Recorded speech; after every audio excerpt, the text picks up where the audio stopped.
Bank Dunia tindak tegas Malaysia, enak saja tidak mau bayar emisi karbon ke Indonesia. Indonesia akan dapat berkontribusi lebih cepat bagi net zero emission dunia. Pertanyaannya, seberapa besar kontribusi negara maju untuk kami? Transfer teknologi apa yang bisa diberikan? Ini butuh aksi, butuh implementasi secepatnya.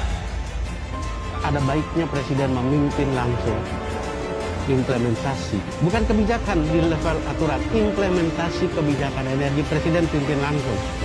Kalau ini tidak hanya roda perekonomian, tapi ini mengenai penyelamatan kehidupan. Bila sebut tentang utang kerajaan, oh itu semua tak jadi masalah. Tadi sebut tentang itu penghebaan angka-angka. Ya, angka-angka ini ada. Takkan kita tahu bahawa kerajaan BN telah bayar 7 bilion. Pelabur tidak yakin melabur di sini disebabkan ketidaktentuan peralihan itu. Kalau ditetapkan, kalau 2 tahun 2 tahun lah. Jangan lagi tunggu negara pulih ekonomi. Ini yang bikin pelabur lari.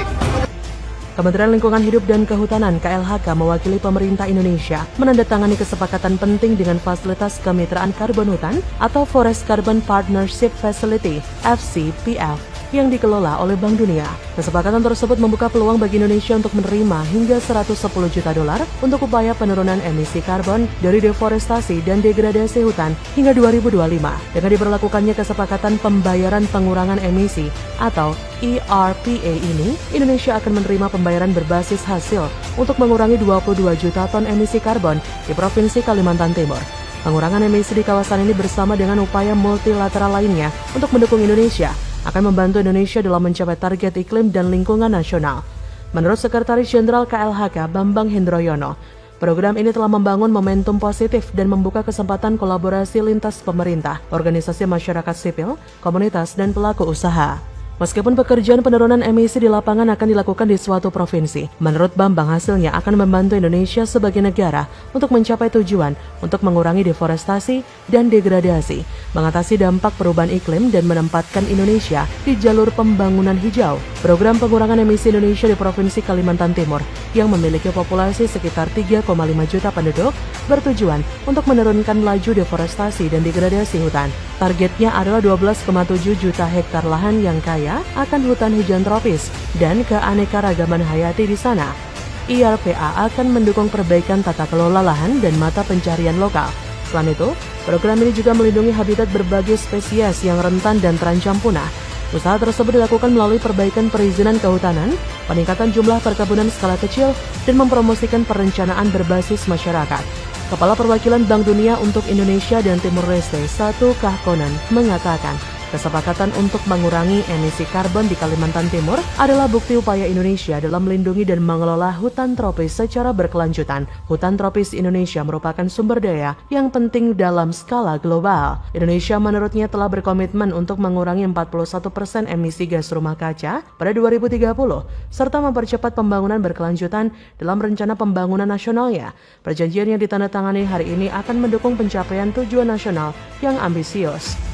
Menurut Dr. Iwayan Susi Darmawan, selaku Project Manager FCPF Indonesia, melalui kegiatan ini implementasi program penurunan emisi FCPF, masyarakat akan mendapatkan insentif positif berbasis kinerja penurunan emisi. Malaysia berkomentar guna mengurangi beban utang yang atau tagihan yang dengan 80% dari PDB Malaysia tersebut. Pihak Malaysia menyatakan akan menciptakan suatu wadah untuk menampung partisipasi masyarakat Malaysia. Singkatnya, PM Malaysia mendorong kontribusi warga negara untuk mengentaskan tagihan dari pihak Indonesia soal emisi karbon yang disepakati dengan Bank Dunia.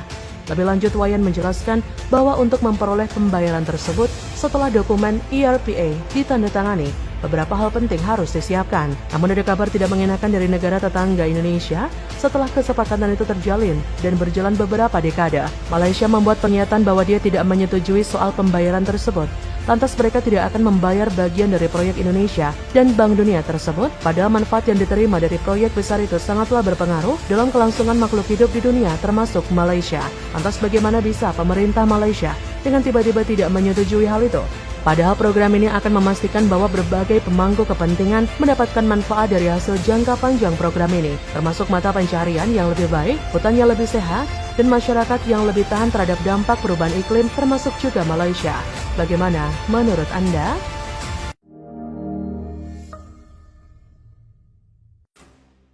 Tak mampu bayar hutang, Malaysia minta bantuan negara ini.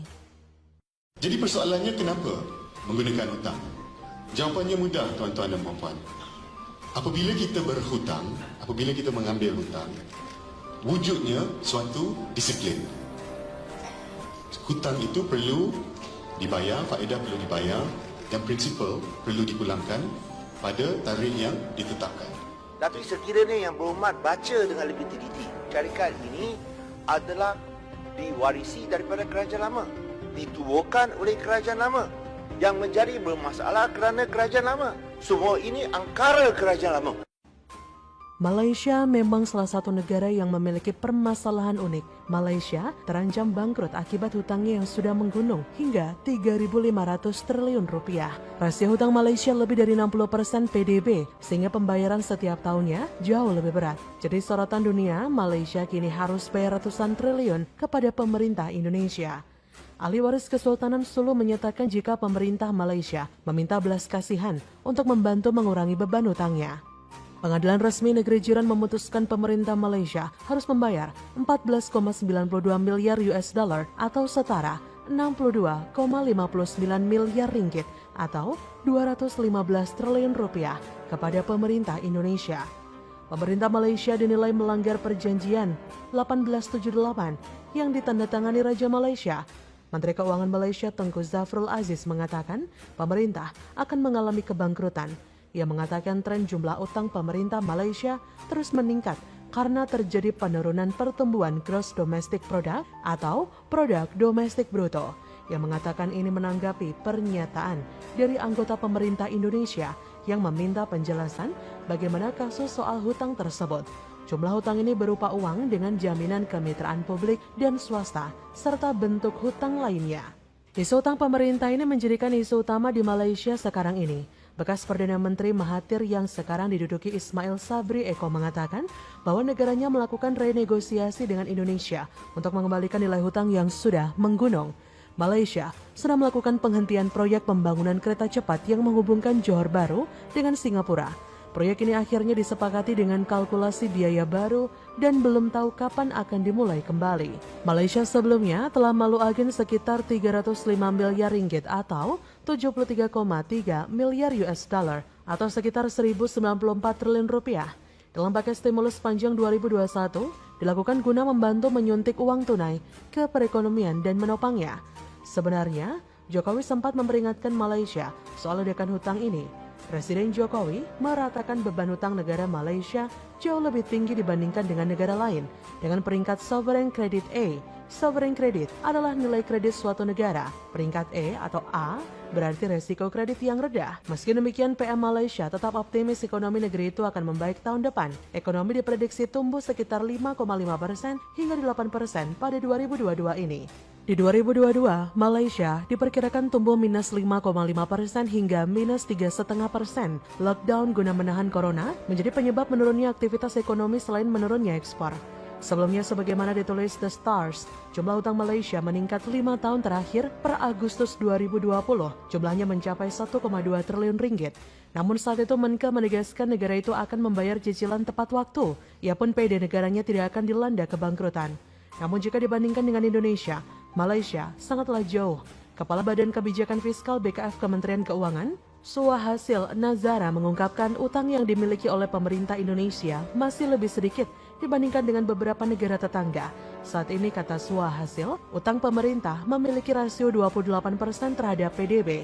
Suhasil mengungkapkan batas maksimum utang yang boleh dimiliki oleh pemerintah adalah 60% dari PDB. Sebagai acuan, Bank Dunia menetapkan rasio utang terhadap PDB yang aman saat berada di kisaran 21% sampai 48%. Sementara dana moneter Internasional IMF menetapkan batas aman di angka 26% sampai 58%, sedangkan Malaysia lebih dari 60% PDB. Jadi kalau mau membandingkan dengan Indonesia akan sangat jauh.